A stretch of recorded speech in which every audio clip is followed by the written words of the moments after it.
இப்படி மன உளைச்சலுக்கு ஆளாக்கி விட்டுட்டு போயிட்டீங்களே. பட் அந்த பேரை என்கிட்ட சொல்லியிருந்துருக்கலாம்ல. சொல்கிறேன். பிக் பாஸில் இப்போ பார்த்தீங்கன்னா ஃபினாலே வீக் செலிப்ரேஷன் வந்துருக்குது. இந்த நிலையில் இப்போ வந்து பார்த்தீங்கன்னா கலையரசன் அண்ட் பிரஜன் 2 பேரும் பிக் பாஸ் வீட்டுக்குள்ளே வந்திருக்கிறாங்க. பிரஜன் கிட்ட போயிட்டு திவ்யா கேட்குறாங்க, என்னபடி இந்த மாதிரி என்ன மன உளைச்சலுக்கு ஆளாக்கி விட்டு போயிட்டீங்களே, நீங்கள் வந்து வீட்டுக்குள்ளே வந்த அப்பயாவது நீங்கள் வந்து இந்த மாதிரி நடந்திருக்குது அப்படின்றத என்கிட்ட சொல்லியிருந்துருக்கலாம்ல அப்படின்றது போல் சொல்கிறாங்க.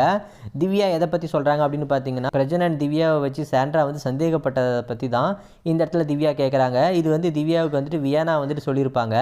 அது மூலியமாக தான் திவ்யாவுக்கு இப்போ தெரிஞ்சிருக்குது. இதை பற்றி பிரஜன் கிட்ட திவ்யா கேட்கும்போது, இது நான் இந்த வீட்டில் தான் இருக்க போகிறேன், இதை பற்றி பேசலாம் அப்படின்றது போல் சொல்லிட்டு அவரும் ஒரு மாதிரி எப்படியாச்சும் இந்த பேச்சிலிருந்து நழுவுனா போதும் அப்படின்றது போல் எஸ்கேப் ஆகிட்டு போயிட்டாரு. சாண்ட்ரா வேற எவிட் ஆகிட்டு நேற்று தான் வெளியில் போயிருக்கிறாங்க. ஒரு ஐஸ்கிரீம் கொடுத்ததுக்கே இவங்க வந்து ரொம்ப தப்பாக பேசினவங்க. இந்த நிலையில் இப்போது திவ்யா அண்ட் பிரஜன் 2 பேரும் தோல் மேலே கையை போட்டு பேசிட்டு போயிட்டு இருக்கிறாங்க. இந்த விஷயத்தை பேசிக்கும் போது இந்த நிலையில் அவங்க என்னென்னலாம் கற்பனை பண்ணிக்க போகிறாங்க அப்படிங்கிறது தெரியல.